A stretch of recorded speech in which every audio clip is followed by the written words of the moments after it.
one simple click, a second of your time. It's the difference between making it home to your loved ones or not making it home at all.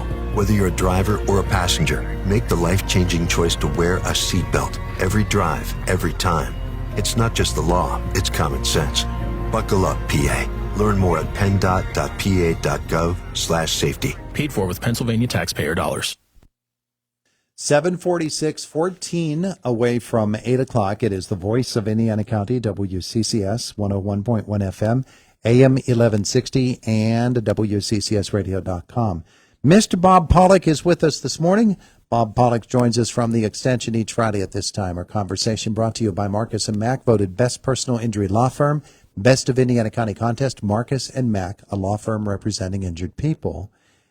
And you can give us a call at 479-1160 if you have a question for Bob, or 349-WCCS. It's 349-9227. So I hinted. I didn't just hint. I outright said I've got a rarity to discuss with you today.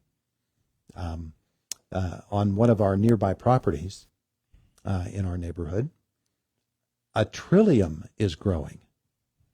And the bloom season is just over. It's lost its blooms, but I'd never heard of a trillium. And the story of the trillium is a pretty fascinating thing. This is a really pretty flower, and it's a pretty big plant. So are you familiar with the trillium? A little bit, yes. Uh-huh. And how rare. I haven't read the story of it, though. Yeah. Well, the story of it is they have a seed that has a little white or a sweet covering over top of it, and ants just love them. So ants store them. They take the seed and down into the earth.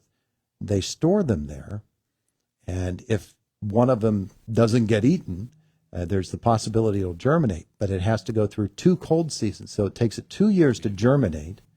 It takes it 5 to 7 years to bloom, and then it finally blooms, only in the wild, unless people are actually raising them. And that's the story of the trillium. And the flower blooms white, and then it turns pink in its final days. That's the story. There you go. Isn't that a pretty cool amazing story? How'd you come across that?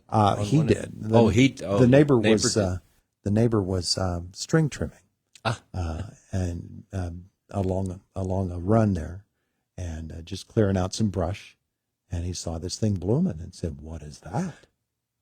So it's cool. He took me over and I saw it yesterday. All right. Nice stuff. That's good. Yeah. Yeah. They're probably, did he find any more? No, just that one. Just that one? Just that one blooming right there. Right there. So we'd like to thank the ants for that. Yeah. for not eating the seed. And thank the trillium for blessing us. I had a picture on his phone that he sent to me, but it didn't come through, so I haven't gotten that yet. You haven't gotten the picture. But, yeah, they're a interesting plant, interesting flower. So I like it. Yeah. I like it. There Folks, you go. Now you'll have to go back to that spot. Next year. Mm-hmm. It reminds us, though, that it's flower planting time.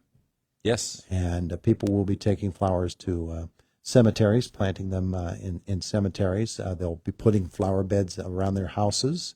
I'm sure that many have done this already.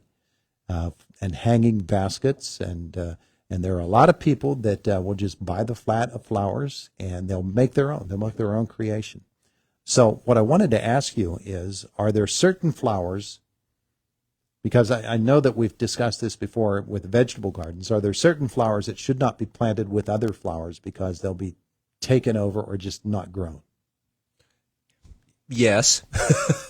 Some of the more vining flowers can overtake others. Some of those can be a little bit aggressive, but some will hang down too. So, they might be more prostrate growing, but then they'll flow down over the container. And that's a little bit different. That's okay. Just kind of have to match up. Look at your container or your planting area and kind of pick plants that will fit there. and look at the spacing. Most of the tags that come with the plant will have, space them 12 to 18 inches apart, or it'll grow, 8 to 12 inches tall and 10 to 12 wide. Try to match that up so that you have enough space, and you can space them out far enough to let them mature and grow into what they're supposed to. Well, we do that in our vegetable gardens. We know that our tomato plants are going to spread out, and that our vining cucumbers and melons, that they need room to crawl along the ground. But I never really considered it in terms of flowers, that flowers will spread like that. Of course, there's artistic ability to those designs, and picking plants that might be taller in the center, and then surrounding that with plants that won't get as large, because you're trying to match up. Well, you have all kinds of things going on potentially. You have color of foliage, you have color of flowers, you have texture, so how coarse or fine textured the plant is or the flower is, and then that growth habit.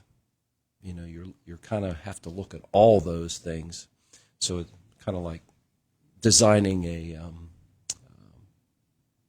flowers that you would get from the florist. Same kind of design. Same concept. Yeah, It's just these are growing flowers.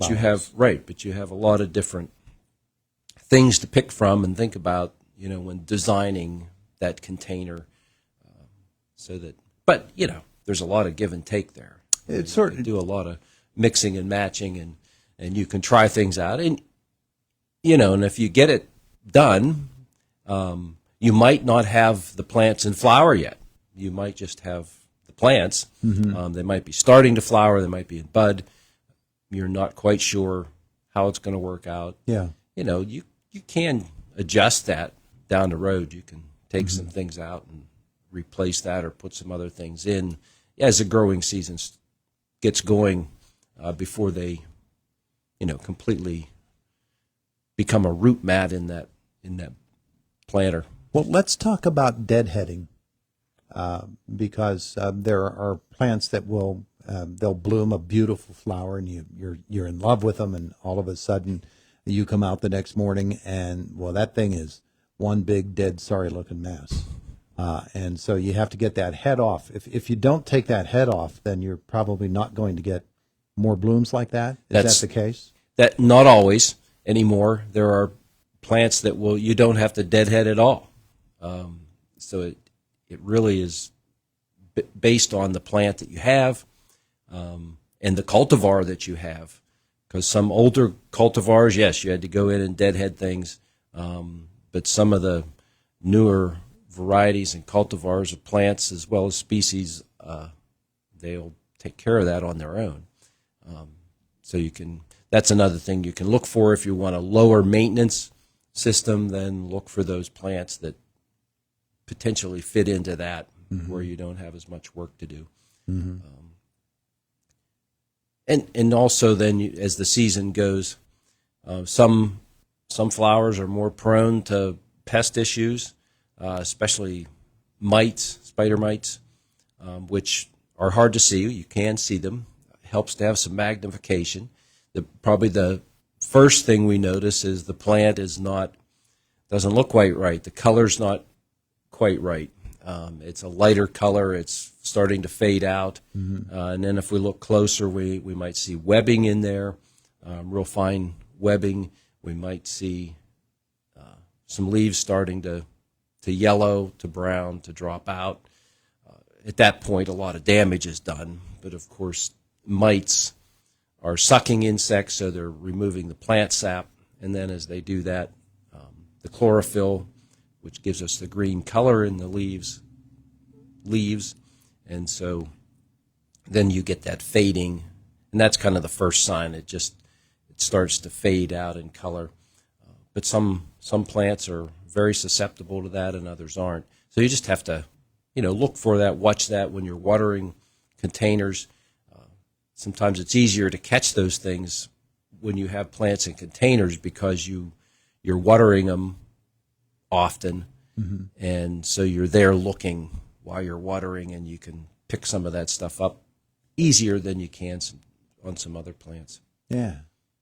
Well, it's interesting, and it gives you a new respect for the people who put the hanging baskets together at and the other displays, the potted displays at the greenhouses and some of the nurseries. They're really doing a job.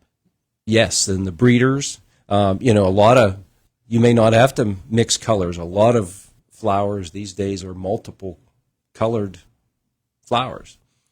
So the combination of colors is already there, and you don't have those solid colors that you need to mix and match. Yeah. And combine together. All right. Well, a little flower discussion going on here today on Indiana in the Morning. Couple of minutes left. We are thinking about getting out into the garden, but the ground is so wet still. I know the growing season is what the growing season is, but what we're starting to wonder, are we going to get the kind of time that we want? Are we going to be harvesting later in the year than normally we might because it's just been so wet we can't get in? And sometimes we try to start too early. Plants can catch up. Weather-wise, if we have, next week, looks like we're going to have a string of 80-degree days.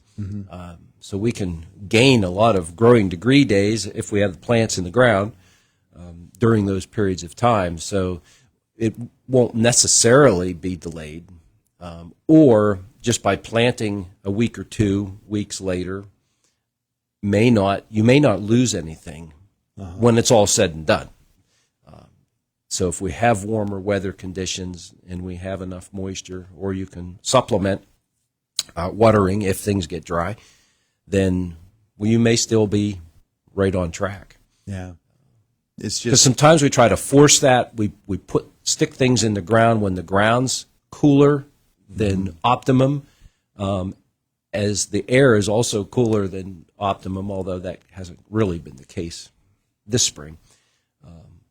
But that will slow plants. Yeah. Plants will sit there and not grow as fast, and just waiting 2 weeks, let that soil warm up 5 or 10 degrees can make a big difference in those plants, taking off and growing. Of course, if you wait long, what it does is it puts you in danger at the end of the cycle. Yes, if you have those coming into frost season, right? And so those are things to consider. Yeah, especially for those plants that take the full season to mature. Yeah, right. That we push with those things. Yes. Yeah. All right. Next week, I want to ask you about Canadian wildfires, the effect that they had last year and the fact that they say that we're going to have them again this year, and how that affects the growing season. Bob will be with us next week, we hope. It's Indiana in the Morning on WCCS. Rev up your excitement, folks. Luther Chrysler Dodge Jeep Ram in Northern Cambria proudly presents their spectacular new car inventory sale. Only at Luther Chrysler Dodge Jeep Ram. They're your 2024 Jeep Compass headquarters. Choose from over 30 new Compasses in stock. Check out these unbeatable deals. The all-new 2024 Jeep Compass starting at $25,950, or buy it for just $299 per month. With $6,000 down plus tax and tags, 84 months at 6.99% with approved credit. Must qualify for all rebates through Chrysler Capital. See dealer for details. Or if you prefer leasing, lease a 2024 Compass for only $289 per month with $6,800 due at signing. Plus tax and fees due, 42 months, 10,000 miles per year. Must qualify for all rebates and approved credit through Chrysler Capital. See dealer for details. But that's not all. With your new vehicle purchase, receive a complimentary maintenance package. Visit them online at luthercdjr.com. Don't worry about credit. No problem. Call their lucky number at 814-948-7777 and ask